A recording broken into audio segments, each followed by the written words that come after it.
If you let go like this, life will give you more than you'd ever imagine. How many times have you fully surrendered and be like, I'm happy with it, but I'm also okay without it? And suddenly, the things that you want find itself to you. Well, in this video, we're going to break down a detailed way to make this happen frequently in your life so you can stop resisting and finally flow with life. Now, if you are looking to land your dream job in 90 days by taking this approach, start that business, grow that business, and overall have an increased life expansion in 90 days through letting go and stop resisting, well, lock in. Let's go.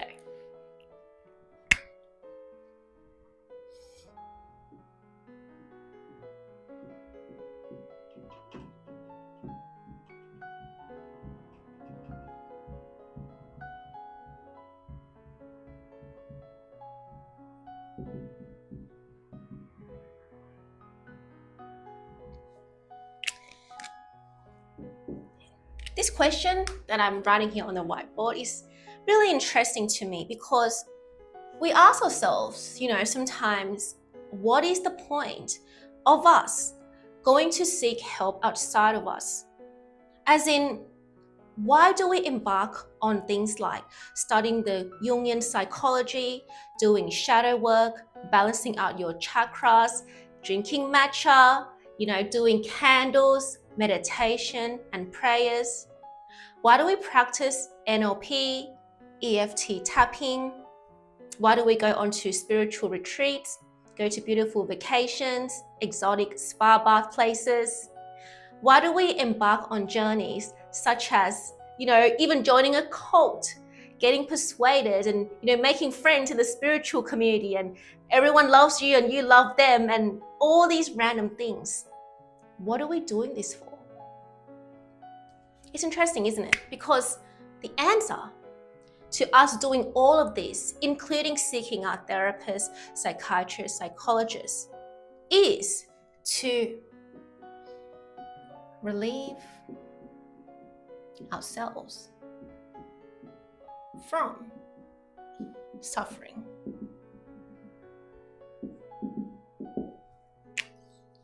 For sure, we may be traveling to Bali because we want to feel happy.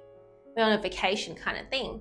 But many, many times when we go onto the spiritual journey of finding who we are, there is a part of us that may not have been fully content with ourselves, and we feel like there's a missing piece. There's something more to life than this. So we may even go to the temples and, become a temporary monk, and go to the monastery and start eating vegan and doing all these things for us to seek something that we feel we don't have within ourselves. It's really interesting because if you truly had everything that you wanted, as in you are truly satiated by life, then with or without the mechanisms such as affirmations, manifestations, visualizations, deep hypnosis, subliminals, the universe has your back, I love myself mantras, Ho'oponopono, all of these things, they're just mechanics to get there. They're the vehicle, but they're not supposed to define you as a person. So therefore, then we've got to ask ourselves, what is it that causes most of us suffering? And we might even say things like, well, not enough pay. So the job that I currently work at doesn't pay me enough. So therefore, you're not exactly broke, but internally, you feel broke. Or you may encounter situations like, I'm just not satisfied. But then why aren't you satisfied? Therefore, you may say that, no, the environment's making me unsatisfied. But as much as this is very hard for me to accept that the environment's crap, it's mundane, it's boring, but now that I've matured a bit more, I can actually accept and respect the perspective that your dissatisfaction 50% of it, yes, is your objective environment, but it's also that you prolong that feeling in yourself.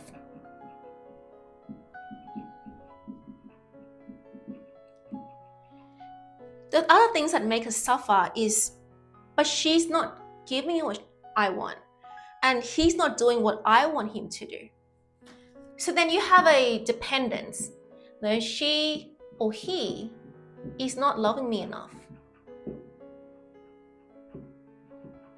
And therefore, it's like you have an emotional dependence on others to change. So if we look at this really, really objectively, the reason why we embark on the journey to letting go is because we, in a way, want things externally. This is us, and this is our external reality. We want this to change for the better. So therefore, we then take the vehicle, a long journey of hypnotherapy, of kinesiology, of subliminals, getting therapy, doing all the spiritual stuff, getting mindset coaching, spiritual coaching, finding people to give us solutions so that we can finally create a change to our life on the physical plane. But it's interesting because the missing element that we sometimes miss very obviously is that even though coaches and healers and practitioners and all these people are great solutions to guide you, especially when you go to the gym, sometimes a PT can really help you refine your techniques. But the core mechanism of it is you.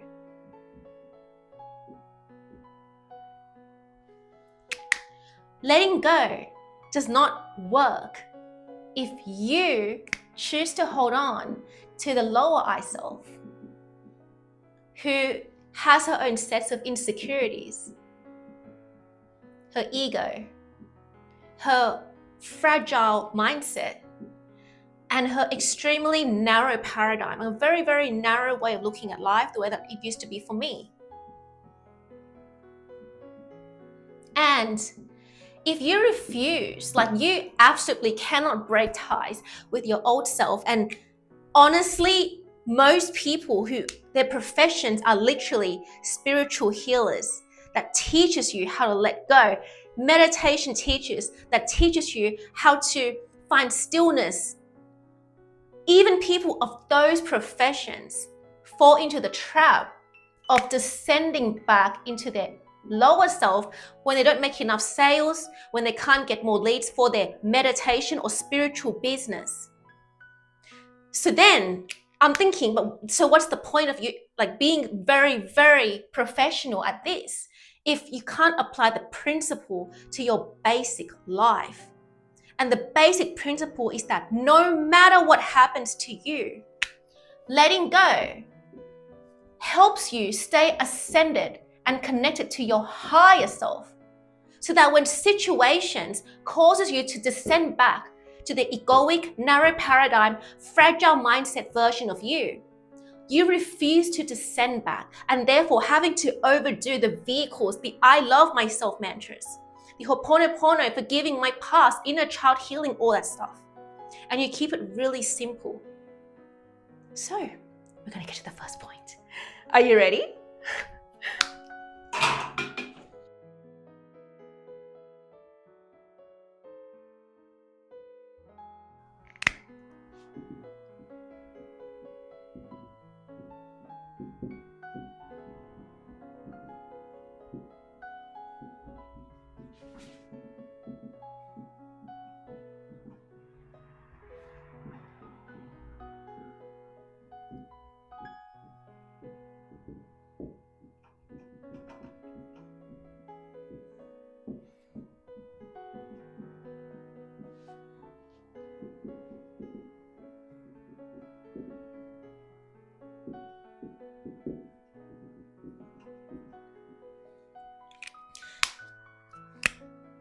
So there was a time where I was reading about Stoicism. I was reading about Marcus Aurelius, Epictetus, and and the great philosophers of that time, and my favorite was Epictetus. So I read about his journey, which I don't remember in detail, but I do remember that he had to suffer a lot. So physically, he was tortured. And in the book, he said that he refuses to let anyone take his dignity. The people torturing him physically, that they can take anything away from him, but his dignity and his freedom to feel free from suffering. Which is really interesting because it's kind of similar to the book by Viktor Frankl, I believe. It's called A Man's... Let me just come back to it because I don't remember the title exactly, but the book called A Man's Search for Meaning. So basically, there's this quote right here that says, man is not worried by real life problems so as much as his anxieties about the real life problem, by Epictetus. And basically, when we try to let go to have everything come to us, we assume mentally that the things that are in our way is our environment, our current pay, our job, our family structure, our society, the governments, the way the country works, the global economy, social media, how the world works, where you are placed in a socio-economic rung. And I absolutely agree that from different cultures, it is kind of the truth that the outer world does kind of dictate your income potential and how much of life you can elevate towards. There are certain restrictions. But I am also aware that you prolonging your time there, you delaying yourself to get out of there, is pretty much caused by this thing. The anxiety about the actual problem. So objectively, you can say that in my environment right now, they're not giving me enough pay. So they're saying that if you want to get double the pay, which is still low pay, you have to double the hours, especially in Thai. So I grew up working in Thai restaurant, my parents' Thai restaurant for many years. And Thai restaurants in Sydney, I know what it's like. I know how they treat their staff. And people who work in Thai restaurants in Sydney at the time, they could literally say the owners just don't give me enough pay, and then they make me do everything in the restaurant to save cost. They make me wash the dish, they make me chop the vegetables, but then they also make me do the entrees and go and serve the customer because there's not many customers on that night. So that to save cost, one person has to do many things, put on many hats, and still get an okay pay. So of course, yes, objectively, this sucks. But what makes it suck even more is when I used to walk around the areas where people work in Thai restaurants, I hear the same thing every time. No matter who I come across who work in Thai restaurant, they speak Thaiแบบเนี่ยจ่ายไม่พอเนี่ยเจ้าของเนี่ยเคี่ยวสุดๆเลย I hear this all the time. And it's I get it that the situation sucks, but you complaining about it prolongs the 3D reality staying the same. So the problem is the problem, I guess. It is objectively bad, but you magnify the intensity of how bad it is by putting so much anxiety towards it. So therefore, man's real problem is not exactly the objective underpay or the life condition, but it's your dissatisfaction and frustration towards your life that makes it extremely hard to get out of it. And I know this because I've been in that situation for many years where I would logically know everything. But I didn't know that logic complains. Logically complaining to people, logically complaining to myself that, do you see how much this sucks? This person sucks, this school sucks, everything sucks, is me putting so much anxiety about the real life problem that shouldn't have to exist. It shouldn't have to be magnified in your world. So therefore, the things that we do as humans to prolong suffering in our life are things like suppression and repression, And then we have expression, which is the complaint.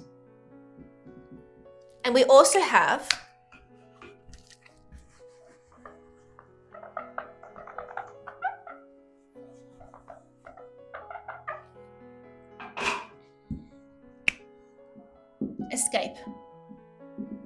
escapism. So the thing that happens with letting go is that, as time goes on and things just don't get better because we unconsciously prolong it by, giving too much anxiety and too much emphasis and attention to the actual neutral problem, in which, in reality transurfing, it is also stated that the problem is objective. There's no weight around the problem as much. Because why is it that we can, my mum likes listening to this thing called Horn Grasser, and there's so many crappy problems in that YouTube channel. It's a YouTube channel, but it's also like mainstream media, and there's just so much crap when I listen to it every time. But yet I don't feel anything towards it. I just feel like, okay, not a part of my world. But to other people in that situation, it's their whole world. It's like when they're experiencing and going through that stuff, or they're really engaged in negative news, it becomes their world. Whereas somebody who's like, you just kind of look at it and it's like, yeah, the way he interview is interesting, but whatever, it's not part of my world. It doesn't affect me as much. So the thing is, problems are neutral, but how we magnify it based on our perception towards it is what creates the enlargement of the problem in our life. And that's why we try so hard to relieve ourselves from suffering. But if we just cultivate this thing called awareness, number one, of these three things that we're doing to ourselves, which is the first thing is we shove down our feelings and we set them aside, because we, deep down, the way that I used to feel, like when I just cannot look at how I feel because I'm scared I'm gonna cry, and when I cry I can't get back up and nobody's really gonna listen to me when I cry. I'm just scared of that feeling. Is that we're scared. We're scared of them. So we suppress and we repress those feelings down. And those feelings can be things like guilt, shame, fear, anger, resentment. And all of these feelings that you shove down become a vibration. They do emit signatures, vibrational, emotional signatures that in turn become vibration. And once your field emanates this kind of vibration, you're screwed, because then you will start attracting situations that match that vibration. So the more somebody drowns himself in this by repressing, the more they emanate out this to the world, which then triggers them to be even more guilty, to feel shame and embarrassment, to feel fear towards life, to feel angry at people for no reason, to feel resentful towards people and the past for no reason, and to even feel apathetic. So this is on a lower rung of Dr. David R. Hawkins' Map of Consciousness chart. The second one that is referred to from the book Letting Go by Dr. David R. Hawkins is expression. And expression is what I talked about just then, which is complaining. So now we find an external outlet. And this is where we dump and project our pain onto others. So they have to kind of, be our trauma punching bag, which I played that role for a few years, where I just wanted friendships. Eventually, I just wanted to have friends, but I found that in order to have a close bond with my girlfriends at the time, it required me to be a trauma punching bag in a way. So I feel like, if we just talk about positive stuff, it's just generic friendship. But to form that deep and close bond, somebody has to vent and somebody has to listen, to confide in. So it feels like you're going into the depth of friendship. But then I came to learn that, I don't know, it's just still wasn't prioritized, even if I was a trauma punching bag. But that's for another day. But basically, when you dump and project onto someone else, this will then cause the other person to then go back and suppress and repress whatever you dump onto them. So then you kind of like spreading out your negativity to other people. And by doing that, it just kind of, doesn't create any good for your life. But we do that by expressing too much. But then we also do this thing where we numb ourselves. And I've done this. So others may numb themselves with alcohol, with drugs, with sex. For me, I numb myself with productivity. So yeah, it could be like, addiction. It can be substance. It could be alcohol, all that stuff, and drugs, and sex, and parties. So anything that's like really, really high stimulation. And you can go on the other side of it, where it's like, on the surface, it doesn't look self-destructive, but it is actually pretty self-destructive too, and that is productivity. Perfectionism, results-driven, too results-driven, ambition.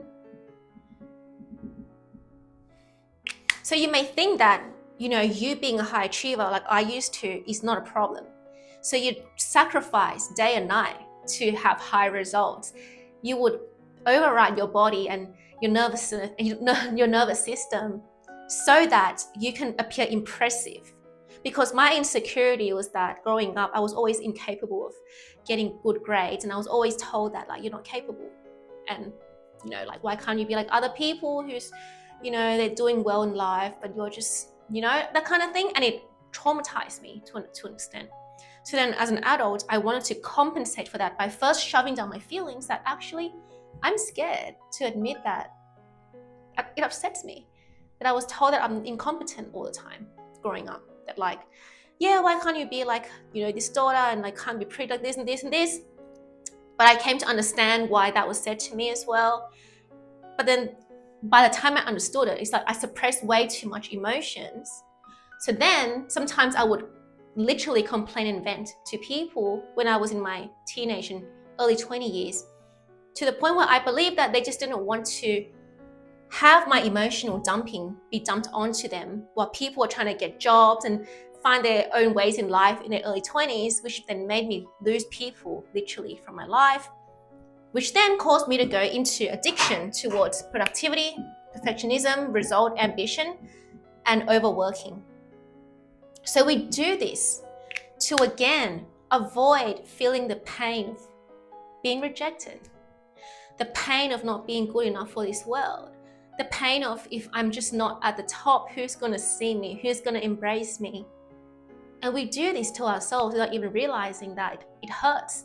I was hurt for a long time, and just letting the hurt rise to the surface was so scary for me. I hated being vulnerable, because I was told that like, you shouldn't cry.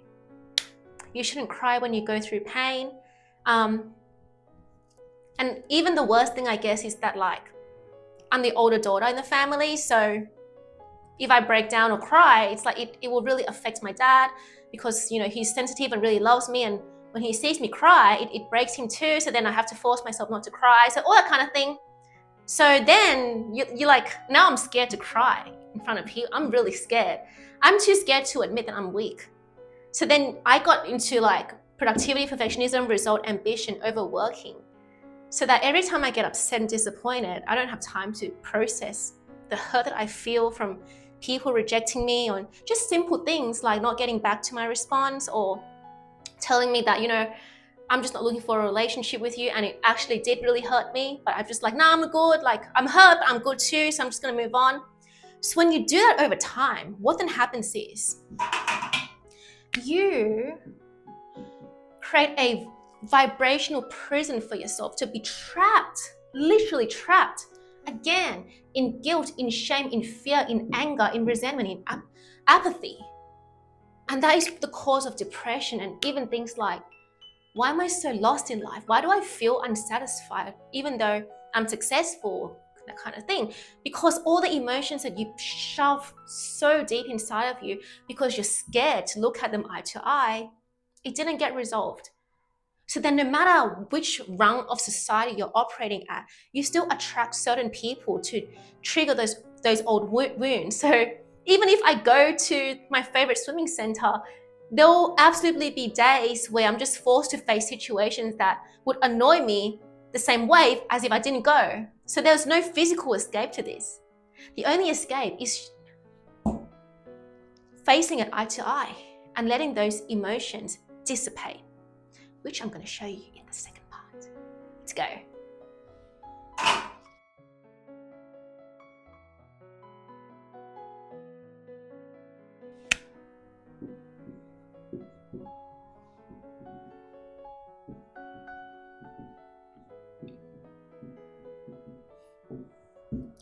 Now, in the book, Letting Go by Dr. David R. Hawkins, he says that it's pointless to try and get rid of thoughts because the thoughts will grow into other thoughts. And the things that create those thoughts are your states, your feeling. So in order for you to dissipate the feeling of anger, resentment, pride, desire, all that kind of stuff, is to go straight to the feeling state. However, what I find interesting that really helped me reach that point of helping myself dissipate the negative charges is to talk to myself. So other people do journaling and dumping into a journal, but for me, because I've always liked English a lot, and there was a period in my life where I read so many of these J. Stoll essays, dissecting poetries, and naturally I just kept writing and writing and writing to the point where I naturally write in a complex way. And that complex way sometimes is hard to understand. So even when I try to write simple things, I don't just write, but I let something flow through me when I write. So then I end up overwriting and overdumping. So then when my mind is operating in this state where it's like a mental knot, there's knots everywhere, it's not. When I try to write, it's hard because I write a lot anyway. So even if I journal, even if I type things down just to relieve that emotion, what happened to me in the past is that I would go in a loop. I would write in circles. So the most I can write is whatever is the equivalent of my state of consciousness at the time. So it kind of hurt my hands to even write because there's just too many things. But these days, what helped me so much is to record my own voice and just talking about things as if I'm talking to a friend. These may not work for you, but I think it's pretty effective. Basically, when things get pretty annoying, which it still does today for me, all the major things don't really come into my life anymore, but I still have certain parts of the old pendulum and the old frequency constantly throwing BS at me so that it can just send me back into frustration and feeling like I can't level up. And basically, as the version of me who's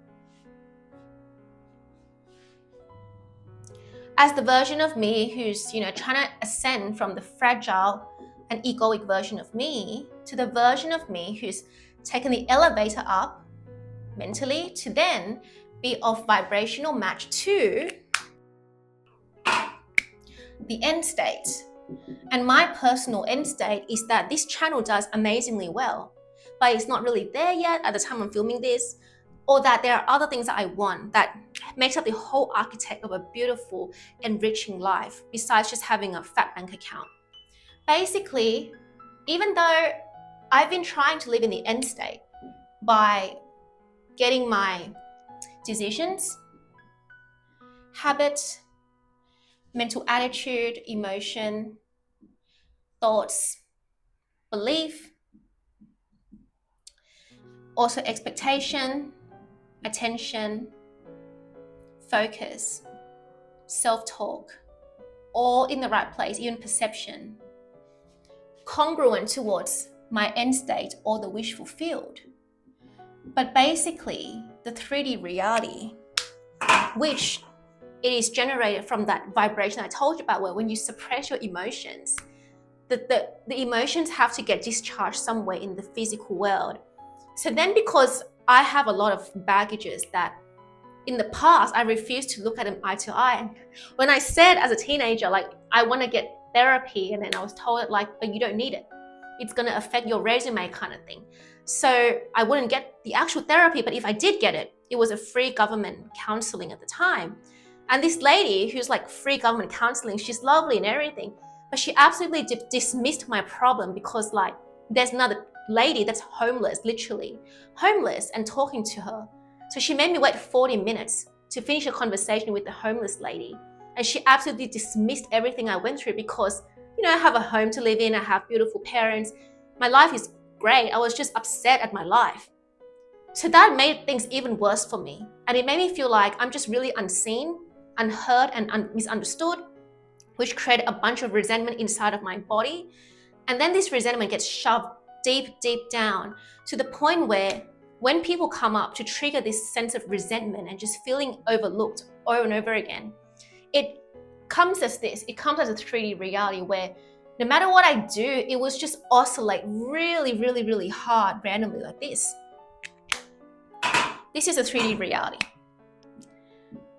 But if you get really strong at cultivating an inner state that is unshakable, what happens is that this 3D reality will merge with you eventually.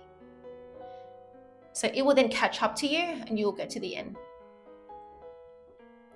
But basically, when you do voice note and you have a conversation with yourself, this is what happens. Today you went out and you felt like, why am I meeting old people who are forcing me to have a conversation about things that I don't want to talk about? Like, I don't want to talk about demeaning men anymore. I don't want to talk about how men are players and that, like, I'm not married, so therefore there's, but are you married yet, Patty? And that's the indicator of success for a woman. Like, it's just, and then I feel a bit like, but why is it happening right now? After I have all these ideas to do what I want to do and I feel elevated and things are working out in my life, but then why is this conversation appearing out of nowhere? Just so random. What I do is I literally complain this into my voice note and I'll be like, honestly, that was fucked. Like, not my girlfriend, but the situation, like the way it happened and when it happened. And I admit to myself, even yesterday night, that like, this is so unfair and so crappy for my new self. This is so like unnecessary. And so I just kept saying that in a way where I would complain to a friend, but onto my voice note. So I'd be like, this is BS. The passing that happened last 1 month, all these old frequencies throwing me the opposite, it was just so like low to my new self. And once I did complain, I didn't really expect to feel better, but I just felt like I wanted to understand what the hell's going on in my system. And then what I do is I'd listen to it as the objective version of me listening to somebody complain. Then instantly I'd feel like, relieved. It's like, oh, yeah. But objectively, it was bad. But not in a way where you feel victimized, but you're like, objectively, what I had to experience as this version of me, it was not fair. So then you admit that to yourself, and then instantly you'd feel this sense of like, oh, yes, now I get it. Now I know why I've been feeling a bit tired and anxious. It's because I've been bottling up these frustrations for a few days, and there was no way to vent it to because people wouldn't get it. So I just vent it to myself, listen to myself, and then move on. And so you get a green tick from yourself that like, yes, you vented. And eventually you repeat this process where, again, you face another dip. But then instead of you suppressing or shoving down your emotions, you give yourself a green tick that today, I gave myself the space to push out any crappy thoughts that I wanted to vent out to other people. Like, this was so crap. Like, I can't believe this person was so sucky. And you just complain normally, like you would to a friend. But the thing is, when you complain to a friend or mentor, they might not see things the exact way that you do. So they'll give you unsolicited advice, or they overly bond with you, and that creates more negativity. But when you listen to yourself, you're able to discharge the emotion faster. And so you repeat this, and you repeat this, and you repeat this until your self-love tank starts to like really ascend. And then you get closer to the end state. And that's when the 3D will start to merge with you, because at every point here, you're giving yourself a green tick that yes, every time something pisses me off, every time something makes me descend back to resentment and anger, there's an outlet for me. So I'm not like, no, I'm not gonna look at this. I'm just gonna work and edit like I used to for 2 years. But I'm gonna take some time after I finish my work and be like, let's sit down and have a conversation, Patty. I literally said to myself these days, like, let's just have a conversation. and we'll talk about it.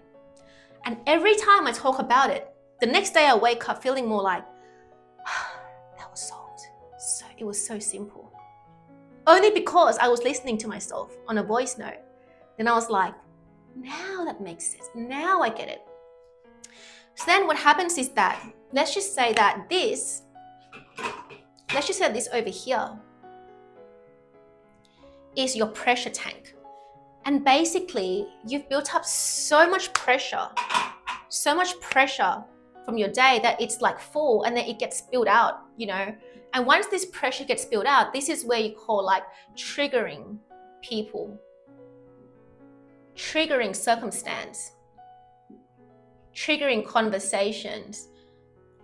People just kind of like, you know, poke at your wounds because you build up so much pressure that it eventually spills and spills and spills.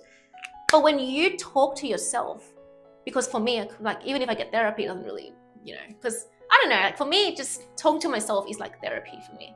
But others, like, it's different. So it depends what works for you. So basically, what you want to do is lower down the pressure. So you actually want to focus on lowering down this pressure night by night so that, you know, there's less and less pressure in this tank. And eventually, like, what happens is that even if you lower it on Monday, but by Wednesday, it might come back. So then by Wednesday, it might come back again. But then what you do is you progressively have a conversation with yourself, and you just get to understand yourself, like, why am I feeling this way? But was it valid though? Oh yeah, it was valid because that person just wasn't nice. Like, I understand all these events are neutral, but I didn't feel good. So I was annoyed actually when that guy approached me. Like, that wasn't fair to my new self. My new self absolutely deserved to sit in the cafe just to like bond with myself and dress up beautifully and sip my cappuccino, you know, on Castoria boutique hotel kind of thing. That wasn't fair for me on that day where some like man that I didn't want to talk to just came to sit at my table because on that night it was a speed date event going on at that cafe, or sorry, at that lobby, and I couldn't avoid it. So I had to be nice and talk to them. And then like, it just wasn't fair that they would like drink the wine and just leave the empty glass on my table and just like jet off, and then message me to go and join them in like Martin Place for a Christmas lighting thing. I was not happy with that. But when it was happening, I suppressed my emotion just to be nice and have manners. Then I came back and I was like, why do I feel this sense of tension and tightness? Like, why do I feel uncomfortable? And that's because I was not happy about it. Like, I wasn't happy about my boundaries. Like, even though it wasn't anything major, but it violated my boundary. So when you talk to yourself, at least, there's nobody giving you judgment and opinions like, but you should have known better, Patty, but you shouldn't have spoken to them. But they don't, like this and that, right? You get to like listen to yourself and be like, ah, yes, no wonder. And then once you feel heard and seen by yourself, then this pressure eventually gets more removed and removed and removed to the point where you're operating each day with as least pressure as possible. And when there's least pressure, you're not emanating so much of the lower vibrations, which then gets reflected out for people to trigger you even more. So I just thought this was interesting. But anyway, let's move on to the next one. Let's go.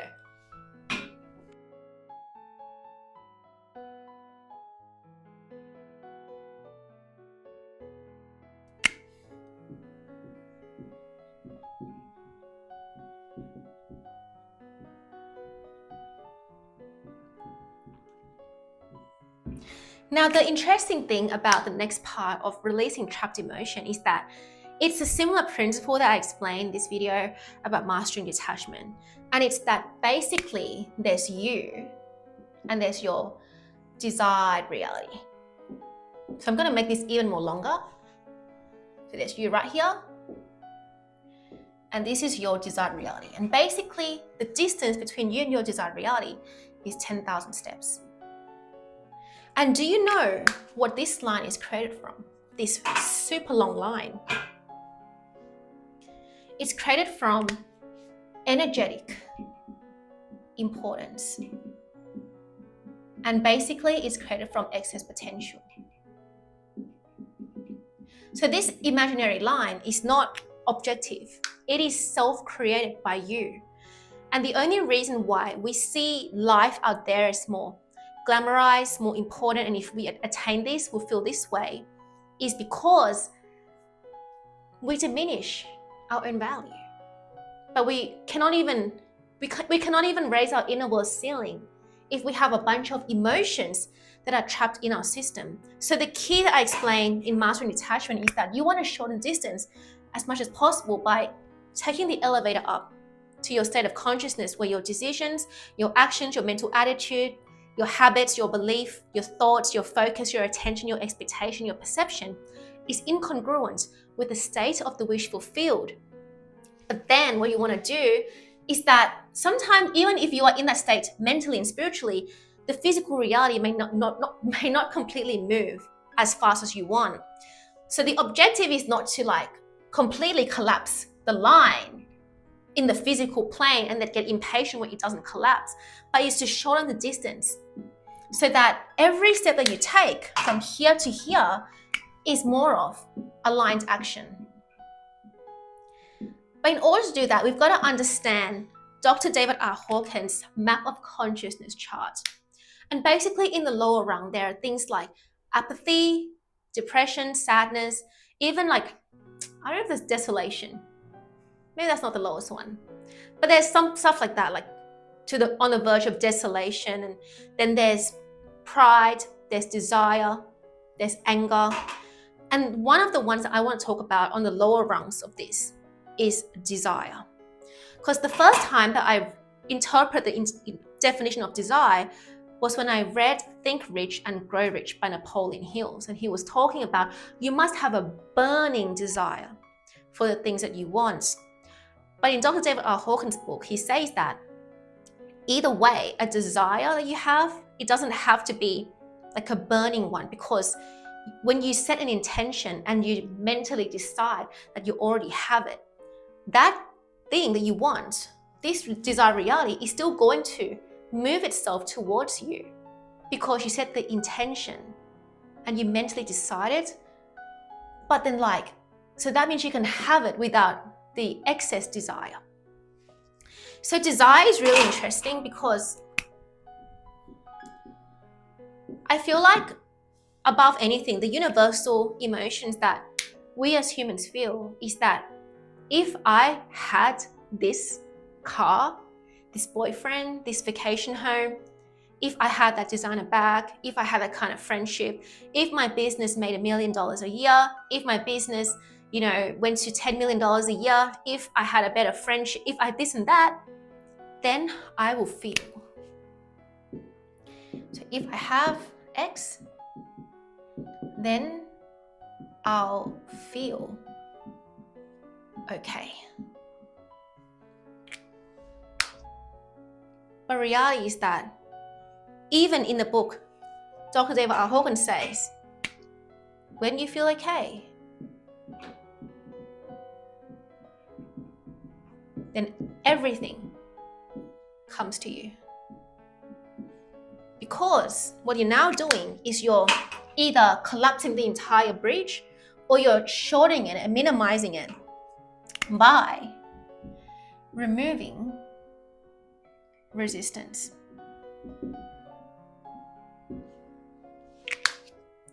So releasing trapped emotion, the whole purpose of you now allowing anything that you've suppressed inside to just rise to the surface is that you can dissipate and dissolve it. So around desire, there are emotions around desire, which include things like jealousy, envy, striving, over-ambition. There's glamorization.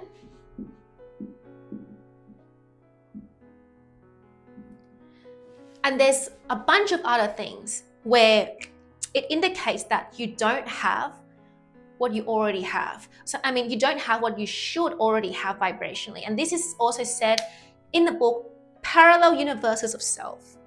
And also the book, Outsmarting Reality by Neuro Knowledge, where he says that you can only have what you already have. But basically, before Nero's book, the phrasing was kind of like, when you overly desire something, vibrationally and energetically, you don't have it within you. And because the saying goes, as within, so without, if you don't have what you want within, it cannot find itself to you without. And the trapped emotion of desire, which is really interesting because it's a trick. The desire is like, it's the kind of saying for people, especially in corporate, when I used to go and like get a job in corporate when I was in my early 20s, they'll be like, you've got to pull your socks up. And you've got to like buckle up or something like that, buckle your belt. And you've got to grind. You've got to work hard. And you've got to like, no pain, no gain kind of thing. And it's interesting because when we overly desire something, we're saying that this space is quite wide. So what we want is up here, right? And we are down here. So then naturally, we place ourselves below what we want. So what we want looks at us like an ant. And we obviously look at what we desire as a giant. So what happens if somebody looks at you like an ant? Will they value you? Will they value your opinions? Will they see the importance of your existence? And will they grant you what you want? If the thing that you want sees you as an ant, or if you see the thing as a celebrity and they see you as a fan, or if you then now elevate your consciousness and you decided that I'm going to put myself here now. So you decide to elevate your consciousness, and now you're going to be of even match, and you're going to have harmony and unison with what you want. So therefore, you and what you want is equal, and like you're on the same plane. This then means that you release the trapped emotions of desire, of not having, having to strive and having to earn your way, like overly earn it. Instead of you having to overly earn something, which I understand when like celebrities talk about getting roles like Michael Jackson or Ariana Grande in The Wicked, they're like, I really have to earn this role. I mean, yes, in that context, it's kind of like you have to prove that your character matches the classic. But in real life, in day-to-day life, I don't believe in overly earning your way through things. I believe in elevating your consciousness to be equal to the thing so you don't have to earn it. So therefore, what you want to do when it comes to releasing trapped emotions like desire is to, ready? Be okay with having that desire.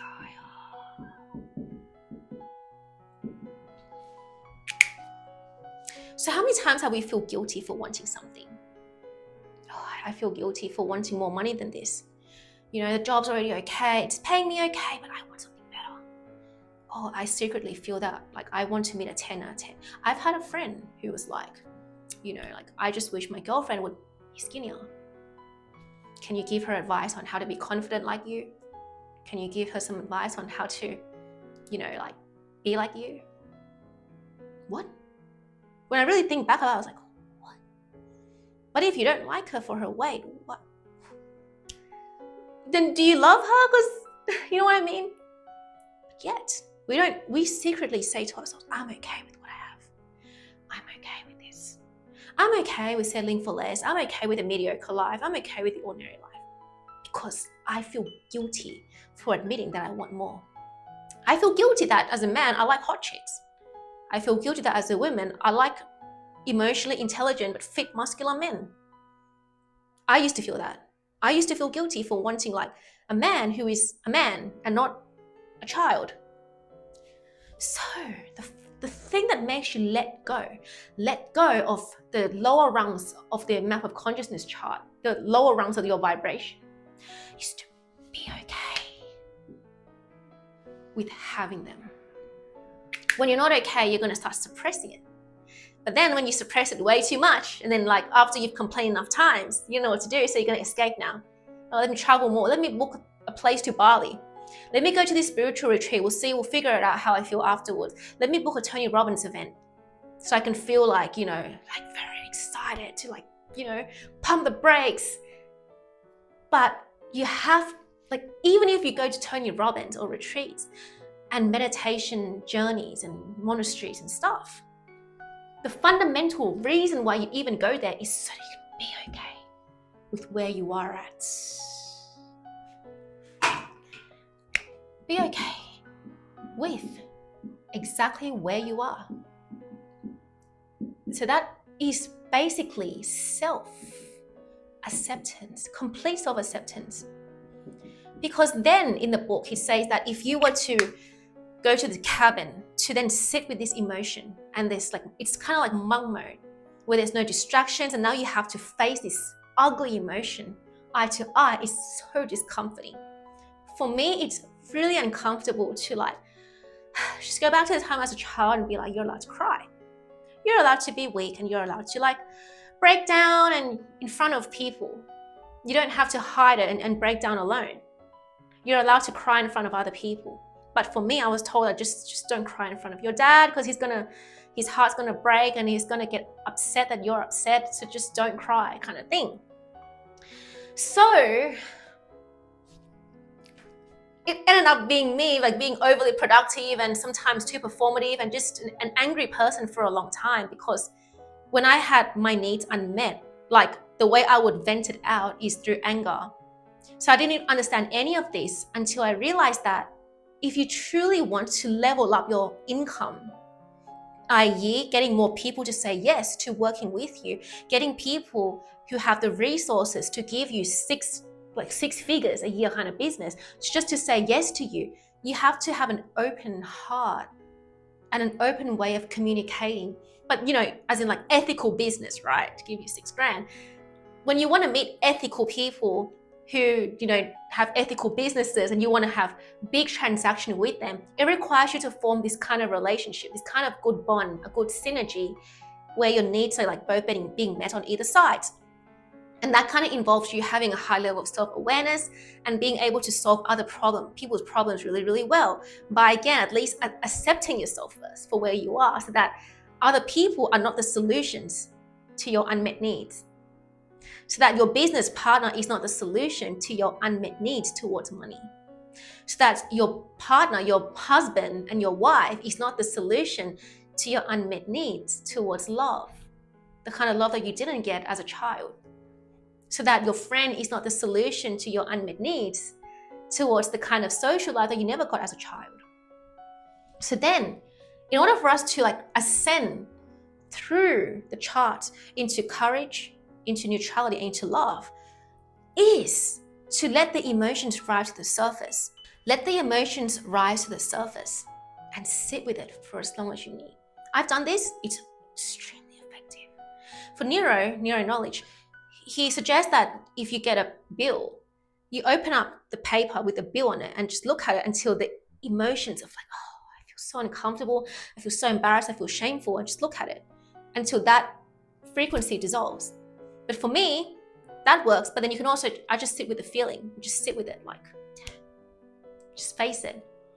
30 minutes, 40 minutes, as long as you need, just you and that feeling until it decharges. And then once it decharges, you're going to start to feel okay. And you're going to have some self-acceptance with exactly where you are. And you're going to start congratulating yourself that you've made it this far and you're awesome, instead of shoving everything down and feeling like, what is wrong with me? Which leads us to the final point. All right, let's go.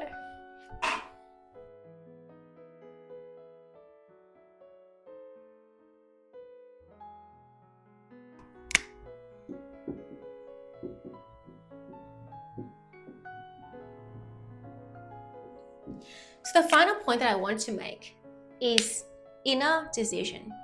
And that is pretty much the acceptance of your declaration that you're going to have what you want vibrationally, regardless if the 3D is giving it to you or not. By having, it means that you start to now ascend into a place of courage, neutrality, and eventually love. And then above love is peace, but we're going to just focus on these three as humans.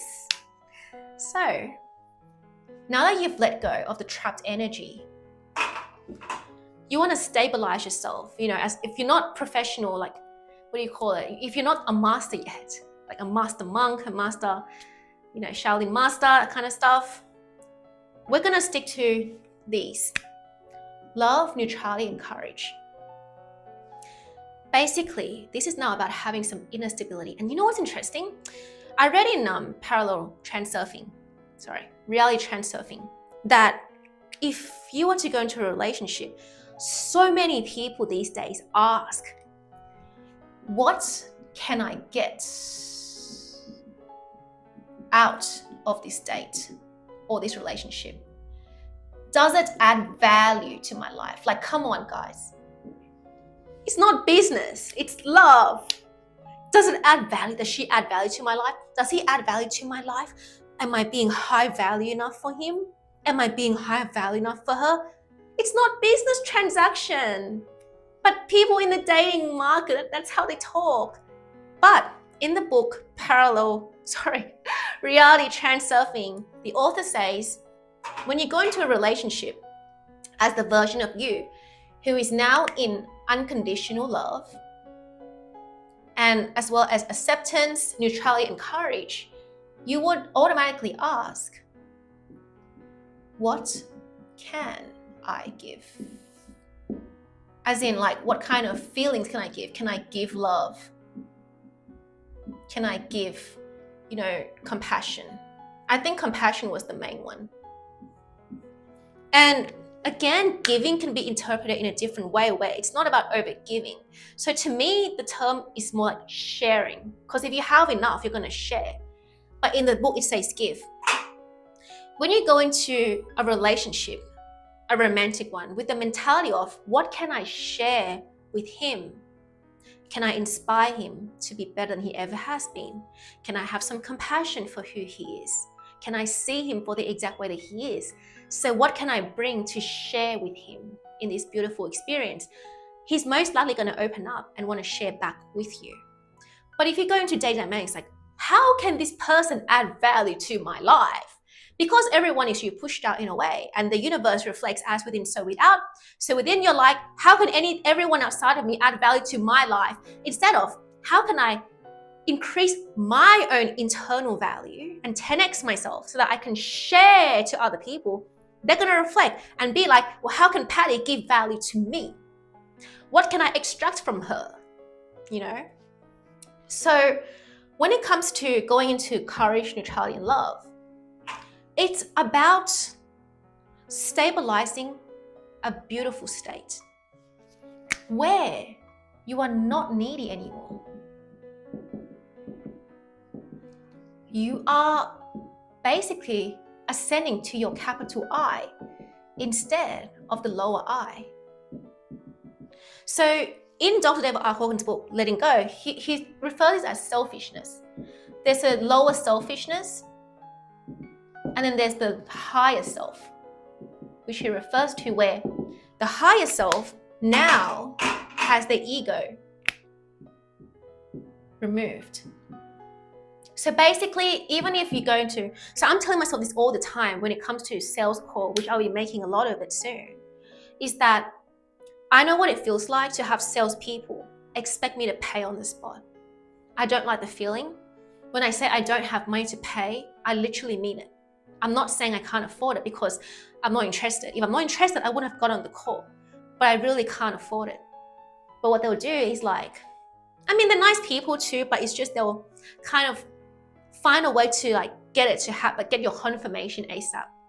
But I would really appreciate it if more business people can just see a discovery session as a way to have a beautiful moment with the person they're speaking with. And I know it sounds like, but we're doing business here, so it's not about beautiful moment, it's about KPIs and closing sales. As the version of you who's operating in courage, neutrality, and love, and not desire and pride, you're going to be okay either way, because it is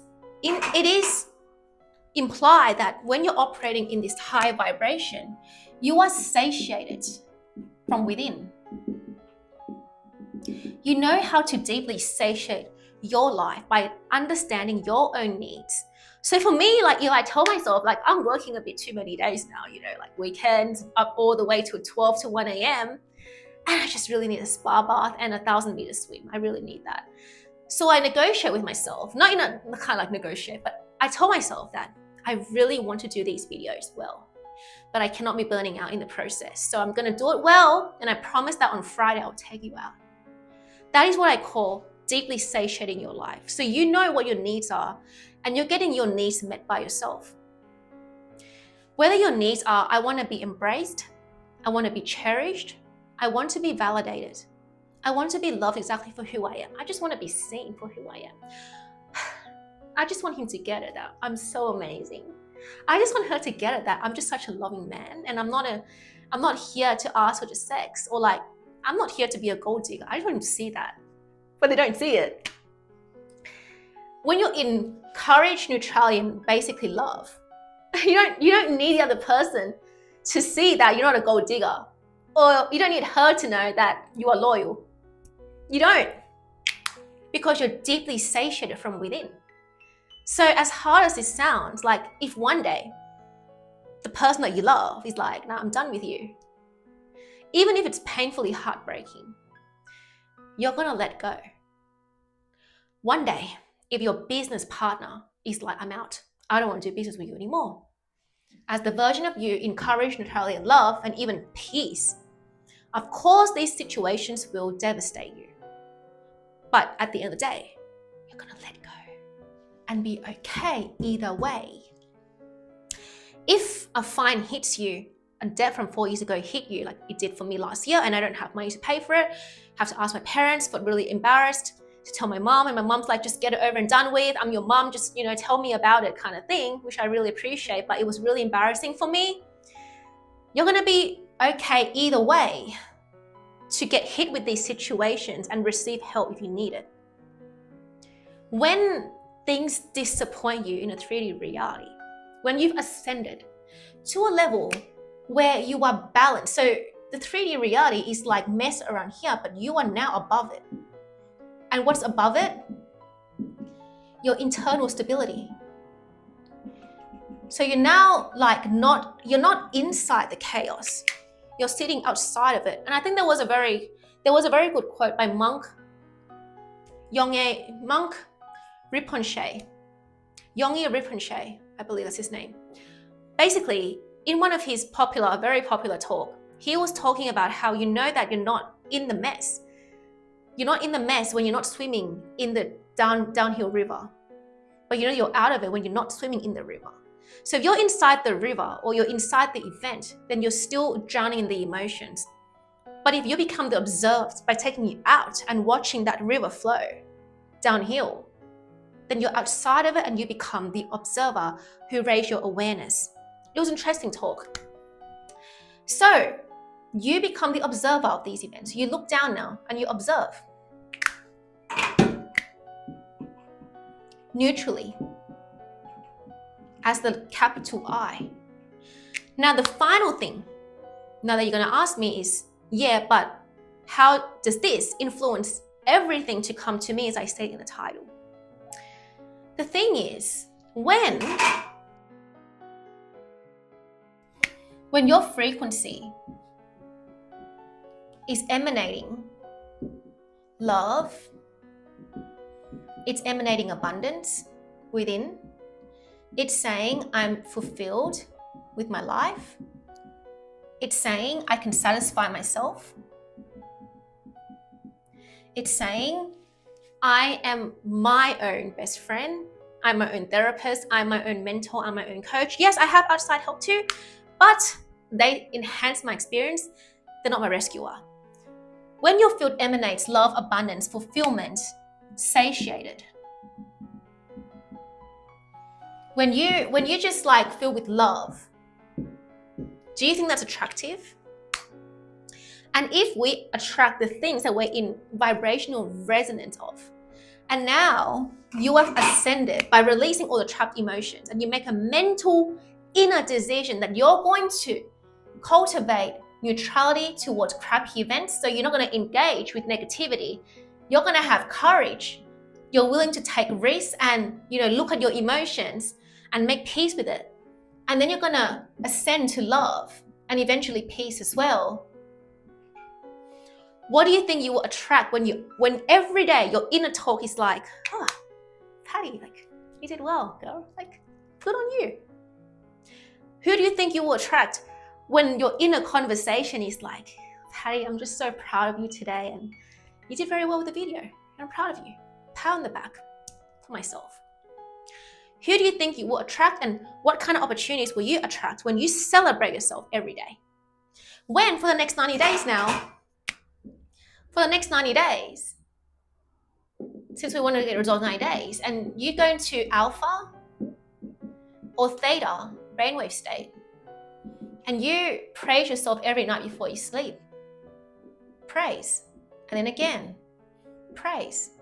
And then you celebrate yourself again. You celebrate. And you do this repetitively.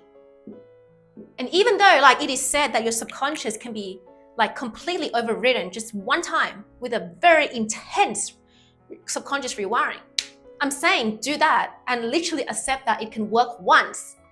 But even after it works once, why not do the same thing every night as a habit, as an identity that I carve out 10 minutes of my life, 10 minutes of my time to go into the state of wish fulfilled, alpha theta state before sleep, so that I can solidify my inner vibration filled with peace, love, neutrality, and the courage to be vulnerable with others, the courage to say things as it is, the courage to be authentic in your voice, the courage to say, if I'm scared, you say that you're scared, the courage to tell your clients, no, I can't do this, I'm sorry, the courage to say no to other people, the courage to say yes to the things that you want to say yes to. So that's why when you finally decide that your core identity is not going to dwell in desire and pride anymore, but you're willing to get out of your comfort zone, to operate in a state where you are okay either way. Who doesn't want to associate themselves with you? Who doesn't want to have a conversation with you? Who doesn't want to sit down for a coffee with you? Who doesn't want to collaborate on a project with you? Who doesn't want to hire you to help them out?